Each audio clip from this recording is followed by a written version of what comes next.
time for the greatest team in America.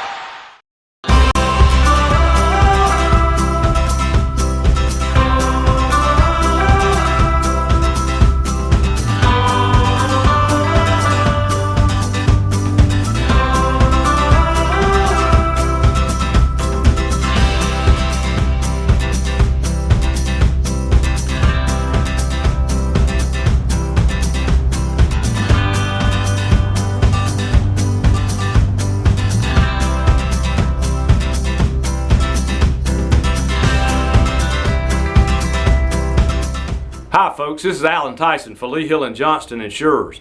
Well, unfortunately, on what was a great night for football, with a crowd that was large and loud in front of a national television audience, things just didn't work out like we had them planned last Thursday at Glenn Bryant Field. As Appalachian State came to the Borough and beat our Birds for the 5th time in the last 6 years.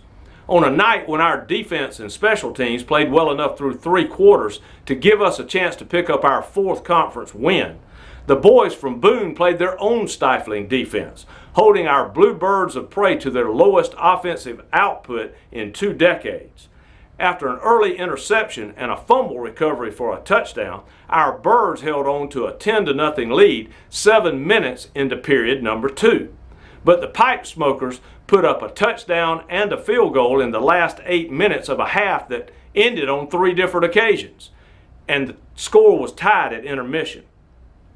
With our Birds able to only put up 49 total yards in their first 5 possessions of the second half, the Mountaineers finally wore down our defense and scored 21 points in the last 18 minutes of the game to pick up a 34-10 victory, running their record to 4-0 in the Sun Belt.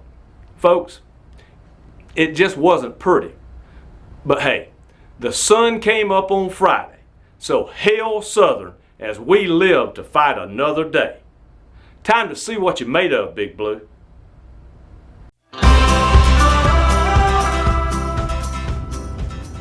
As for today, our Eagles are on the road for the 5th time in their last 6 games as they travel to the Little Easy to take on Ole Miss. This will be the first meeting between the 2 schools.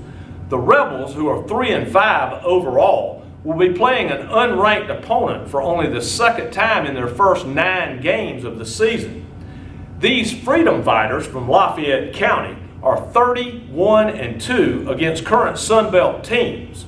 But they are in the throes of a 3-game losing streak, their first since 2013. Our Bluebirds of Prey are struggling as well, losing 4 of their last 5.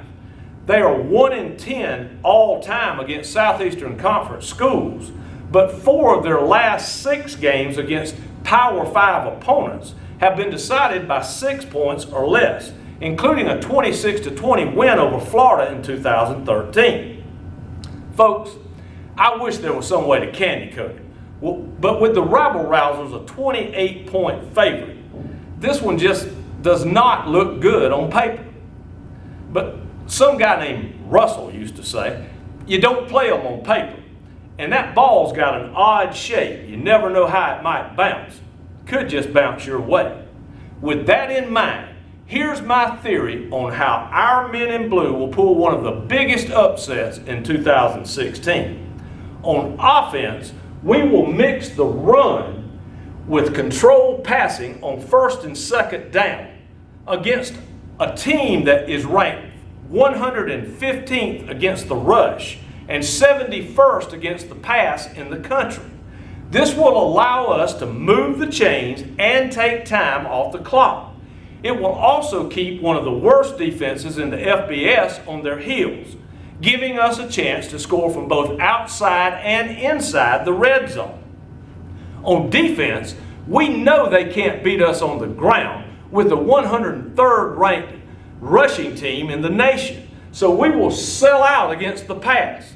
This will create our season high in sacks and force Kelly to get rid of the ball before he's ready. The result, our young secondary will get some great opportunities to make plays. Combine these strategies with a solid kicking game and get ready for it.